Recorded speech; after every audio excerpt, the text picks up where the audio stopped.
Bonjour, bienvenue dans l'univers astrologie du voyant Esteban Frédéric, avec lequel j'ai le grand plaisir de collaborer pour vous présenter l'horoscope du mois. Si vous êtes avec nous, c'est que l'horoscope vous intéresse, alors n'hésitez pas à vous abonner tout de suite à la chaîne TV Esteban Frédéric. Pour cela, il suffit de cliquer sur le bouton qui apparaît sûrement en ce moment sur l'écran. Nous voici donc déjà en février, mois des amoureux évidemment, mais comme il n'y a pas que l'amour dans la vie, il y a le boulot aussi. On ne parlera pas seulement d'amour bien sûr, rassurez-vous. Pour bien suivre cet horoscope, il faut savoir qu'il est fait par décan. Pourquoi ? Parce que si vous ne le saviez pas encore, les influences planétaires sont très différentes et même parfois radicalement opposées si vous êtes du premier ou du troisième décan du Scorpion par exemple. Que ceux et celles qui ne connaissent pas leur décan ne s'affolent pas, je suis là pour ça, c'est très simple. Si vous êtes né entre le 24 octobre et le 2 novembre, vous êtes du premier décan. Si vous êtes né entre le 3 et le 12 novembre, vous êtes du deuxième décan. Et si vous êtes né entre le 13 et le 22 novembre, vous êtes du troisième décan. Voilà, maintenant tout est calé et je peux commencer à vous traduire le message des planètes pour ce mois de février 2021. Petite devinette en avant-première, sans casser le suspense bien sûr. Qui vivra mieux la fin du mois que le début ? Réponse, le premier décan, et heureusement pour lui. C'est dit et maintenant c'est parti. Côté cœur, premier décan, jusqu'au 11 février, vous n'aurez sans doute plus du tout envie de faire des efforts ou de lui donner raison. Un caractère particulièrement insoumis pourra provoquer des réactions imprévisibles ou vous amener à faire face à de vraies divergences de point de vue. À un manque de cohésion dans le couple, à de la contradiction systématique ou à une vraie situation de crise. Y en a marre rime volontiers avec larguer les amarres, mais ne balayez quand même pas tout d'un coup. Il y a peut-être des petits trucs qui valent encore le coup, non ? N'êtes-vous pas en train de vous éloigner l'un de l'autre ? Ce sera sans doute la question à vous poser.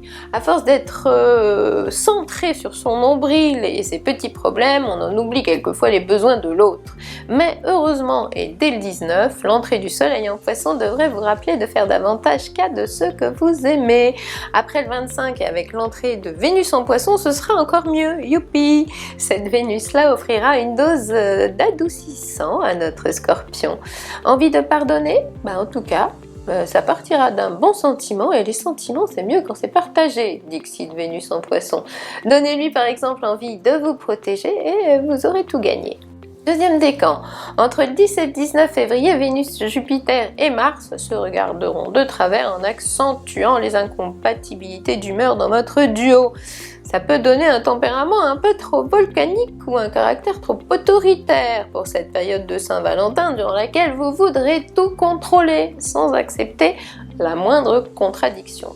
Mais pourquoi tant d'agressivité ? Pourquoi réagir aussi vivement ? Ça ne sert à rien de vous défouler comme ça alors que, tel qu'on vous connaît, vous vous en mordrez les doigts tout de suite après. Troisième décan. Après le 17 février, on trouvera parfois notre Scorpion en mode ne pas déranger. Piquet de grève annoncé. Aurez-vous des raisons de faire de l'obstruction à votre cher et tendre ?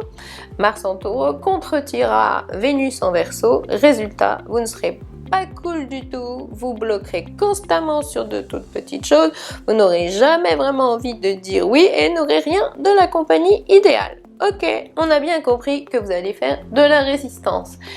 Pourvu que ça ne dure pas trop longtemps, car ça pourrait bien nuire à la romance. Et puis ce serait quand même pas mal si il ou elle évitait de vous donner des conseils, surtout de toute façon vous n'aurez pas du tout envie d'en tenir compte. Chacun sa façon de voir les choses, non mais si chacun campe sur ses positions, vous aurez du mal à retrouver l'émotion. Il faudra donc arrêter de cristalliser. Ça veut dire qu'au lieu de remettre toujours la même histoire sur le tapis, vous feriez mieux de passer à autre chose, ok ? Passons au boulot, à la vie active, à l'ambiance générale. Premier décan, quand ça ne veut pas, ça ne veut pas. Pas la peine de vous acharner quand les planètes ont décidé de vous enquiquiner. S'il y a un protocole à suivre, on vous le rappellera à chaque fois que vous n'en ferez qu'à votre tête. Apprenez donc à mieux gérer les contraintes imposées et vous vous sentirez peut-être moins frustré. On pense qu'avec ces planètes-là, il y aura au moins un gros hic sur votre route. Vous ne trouverez pas l'adhésion espérée et devrez opérer un statu quo ou avoir de sacrés arguments pour faire évoluer le débat. Difficile d'obtenir gain de cause ces temps-ci parce qu'Uranus en Taureau versus Saturne en Verseau, ça fait un peu scénario choc des titans dans le ciel de notre Scorpion. Il faut digérer l'info. Le bon conseil, ne vous retirez pas du jeu, mais n'envenimez surtout pas les enjeux. Heureusement, et après le 18, vous pourriez enrayer les polémiques en cours parce que vous saurez mettre de l'eau dans votre vin ou vous montrer plus malin que les inopportuns. En 5 mots, jouez là au plus fin. On aura même droit au quart d'heure altruiste de notre Scorpion, avec volonté affichée de vous préoccuper davantage des autres et de défendre la veuve et l'orphelin. Effet soleil en Poisson garanti. L'idée, vouloir faire du bien à certains et rendre service à d'autres. On dira donc que l'entrée du soleil en Poisson devrait vous faire du bien, car du coup, vous serez moins obnubilé par vos frustrations. Un petit courant de générosité ou simplement le retour de la bienveillance ? On verra. Deuxième décan, la période du 1er au 18 février pourrait vous imposer un surplus de travail. Ça alourdira votre quotidien et vous donnera peut-être une humeur de chien. Prenez les corvées à bras-le-corps, mais évitez surtout les prises de tête car votre attitude très peu pacifique pourrait facilement échauffer les esprits et finir par faire éclater un conflit. Vous ne serez pas malléable du tout, encore moins influençable. Ingérable sera même parfois le bon qualificatif. Quelques conseils. Pensez constructif au lieu d'être aussi têtu. Restez centré sur votre objectif, mais ne contestez pas à tout propos et surtout n'alimentez pas les hostilités. On rajoute que si l'on touchait à vos biens matériels ou à vos sous, si l'on grignotait vos acquis, vous verriez sacrément rouge. Pas question de céder du terrain sur ces plans-là et cette première partie de mois nous le confirmera. Après le 18, on s'attend à de drôles de malentendus ou à quelques malaises embarrassants.